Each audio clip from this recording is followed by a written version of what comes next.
Hey guys, welcome back to the channel. Really excited to do a software update video here for you. My 2021 Model S. A little over 25,000 miles on this car, but we have a great software update. I haven't done one of these videos in a while. For those of you that already have a Tesla, you'll know exactly what I'm talking about. Perhaps I'm able to give you a few details that you weren't aware of. And for those of you that are still looking to get your first Tesla, I'm sure this will be really enlightening for you to see all these great updates that come out from Tesla.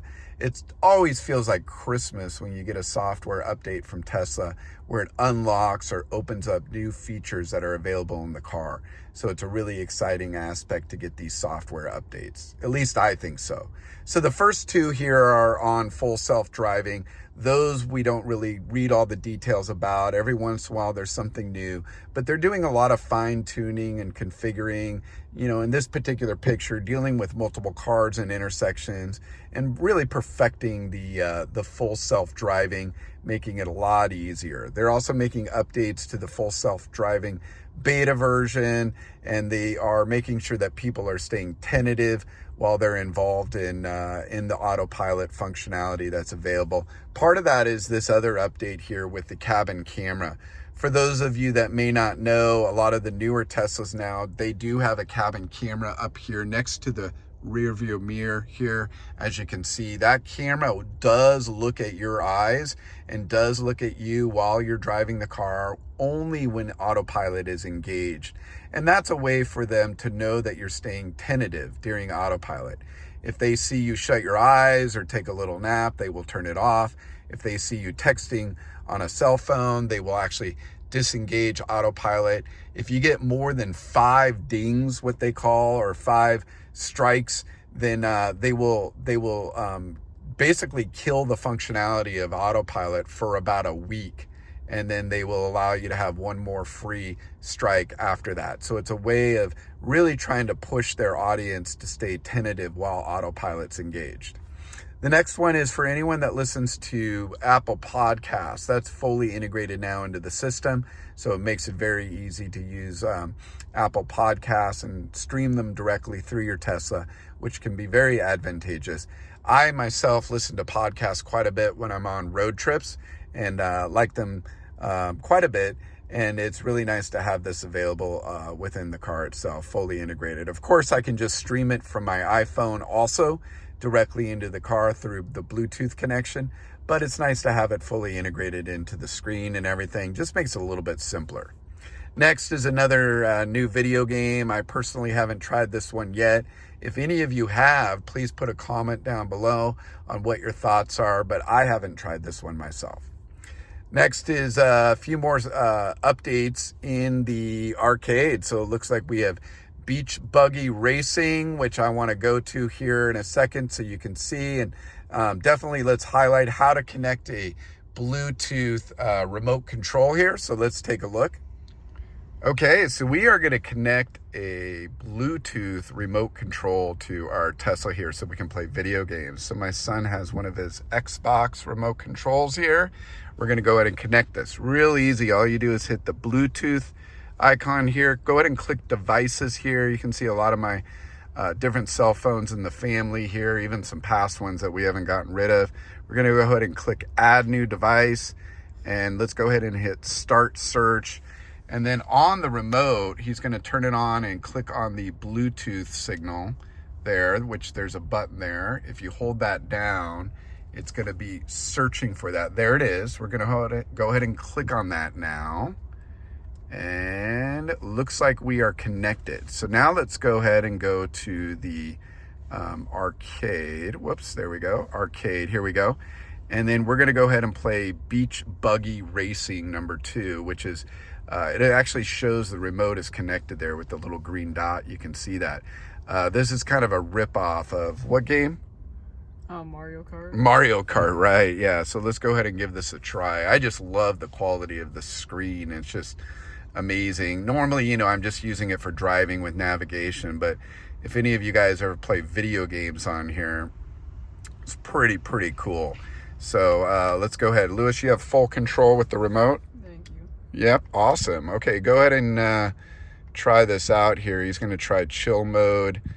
But look at that. It's just amazing quality of the screen here. And he's going to go ahead and give this a try.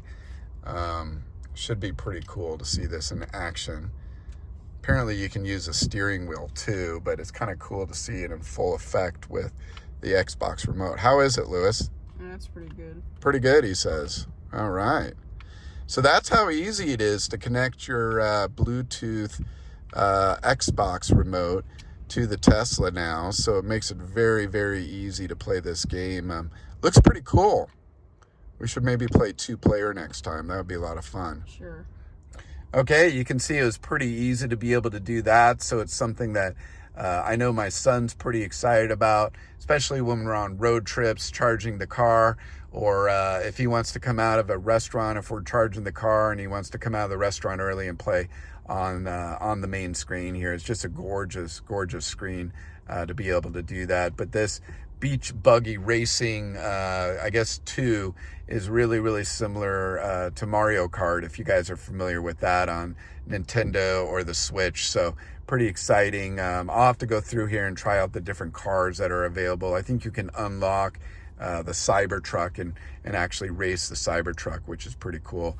There's some other video game updates here and different remotes that you can connect. You saw in the clip I just showed there that you can easily connect a Xbox controller, which we just showed you how easy that is to do. There's also new games on the rear screen that are available now as well. You can also connect with those Bluetooth controllers also. So a number of new games back there. Those games can be played while the driver's actually driving, which is really helpful. It makes it very useful for your kids to be able to play video games in the back seat while you're driving on a road trip or whatever it may be. Custom lock sound. So this is when you are walking away from the car or you lock the car with the remote. This will automatically lock the car. You can turn it on where you get a horn sound right now, but this allows you to create and utilize some custom sounds. You can even upload your own lockchime.wave if you want to through the USB flash drive, which is in the glove compartment. So it does allow you to upload those custom sounds. So anytime you lock your car in the future, you're going to hear that custom sound, which is pretty cool. I like this feature a lot. This reminds me of something that Apple does with their iPhones. But when you're in a Tesla, if the airbags deploy, assuming you are in an accident, the car will automatically dial 911 and bring the proper public safety officials directly to your car, which is really, really nice to have if needed. So now if it's an accidental release of your airbag, there will be a kind of a countdown clock on the screen here that you can deactivate the 911 call if it's not needed. But I think I love having it available if it is needed, because if you do get in a bad accident where the airbags deploy, you certainly want to alert all the public safety individuals that may be around the area to come help you. So that's a really nice feature to have. Speed cameras on your route. Gosh, this reminds me of the Waze app, something fabulous and very much looking forward to. So any speed cameras, as you can see there, stop signs or traffic lights that are coming up, you're going to see that while you're en route doing the navigation, which is really, really nice to be able to have that available here inside. All right, our trip planner on the mobile. This is very, very helpful. I know myself while I'm charging sometimes I want to set up or adjust my trip where I may not want to come out to the car while it's charging. I may be at a restaurant or inside, maybe a block or two away. And having that capability is really, really nice to be able to adjust your trip, put in different stops as needed, and be able to control that. So that's something I'm looking forward to quite a bit. Alternative routes while driving. So in the middle of a route, if you need to do an alternative route, you can go ahead and plug that in and make those adjustments while you're driving, which is also very helpful. Inside of the Tesla app, I don't know about you guys, but from time to time, you can look at the different cameras. One of the cameras is the internal camera. I know that sometimes when we leave our dog in the car on a road trip and we want to see how he's doing, I'll pull up the app on my phone and make sure that the dog is still situated good. We'll put the car in dog mode, of course, so that he's comfortable with the climate, making sure that he's okay. So having these extra cameras. Now, another great thing about these cameras is, let's say you're stopped at a hotel and you may have had to park in a strange spot, or maybe not so much of a secure spot. You can certainly have the car in Sentry mode. You might get an alert on the app where the car detects some motion or something. You can go into the app and look at all the external cameras on the car. They've just added the cameras in the B-pillar modes, which is on the side of the car. So it's going to be able to give you additional angles on those cameras. So this is something that I'm looking forward to as well. I know I've used this a couple times being on road trips where the car is not very close to me and I need to see the camera, or using it for the dog or what have you is very, very helpful. Automatic blind spot cameras. So as many of you know, these do appear now when you do activate the blinkers on, the yoke here. You can see the blinkers. You activate those. You do get a display on this screen here of the left or the right cameras showing you the blind spot.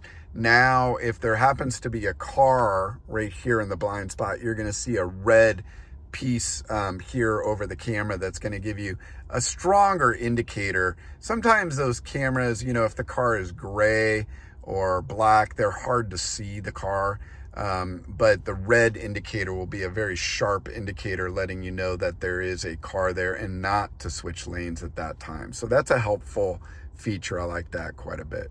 Light show. This is for the holiday update. I have not personally looked at the light show. If any of you have, please put a comment below. But something that I would look forward to, and a pretty exciting thing to have. So I think you can also create your own light shows and everything, which is also pretty cool. Autopilot suspension. So these are updates to the suspension when you are in autopilot mode, making and allowing for different areas of the road to adjust automatically, keeping your hands on the wheel at all times. This is going to be a nice adjustment that is available.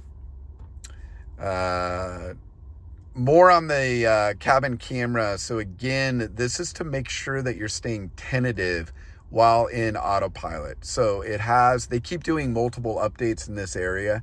They want to make sure that everyone is staying attentive and not cheating the system. There's been some people trying to cheat the system, to mask if their eyes are awake, to do multiple different things to really make sure that you are tentative while in autopilot. Tesla's doing this all for safety reasons. So definitely a good thing to have here, something I don't mind at all. Over-the-air updates. So these are our over-the-air updates. This is an actual recall over the over-the-air updates system. So they had to do a recall. There's some more details down here below on what they did to do those updates. This does not really affect me a whole lot at all. In fact, I think these were only made for Model 3 and Model Y, but overall, they probably did also do something for Model S, given that it's in here, but overall, it's pretty minor. And then last but not least, some additional minor updates. So they made some adjustments to how you control music in Tidal. They also added in adjustments on Apple Music and Spotify, which, gosh, I just love how Spotify fully integrated with Tesla's, makes it really easy.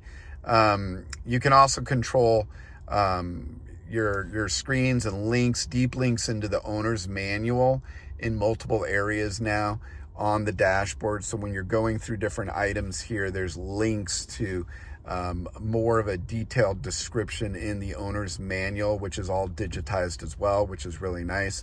So that's something that's great. And then another minor update that they also included is the ability to charge, or to, when you are looking for charging, supercharging, you can adjust it to different charging speeds for superchargers that you're looking for.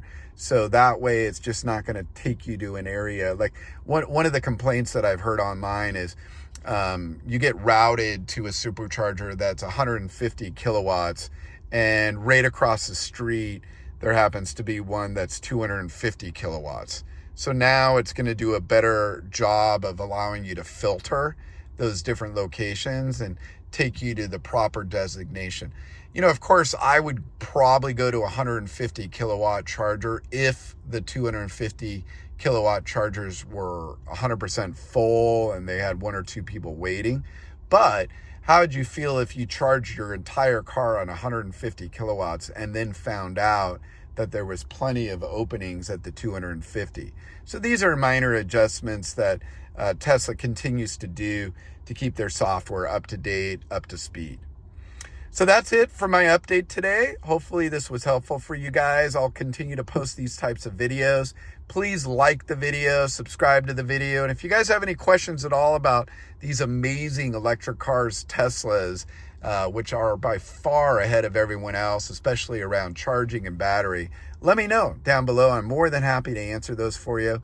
Would love to continue posting videos for you guys. So again, please like and subscribe to the channel. Really appreciate your time. Take care and happy holidays and happy new year, guys. Take care. Bye-bye.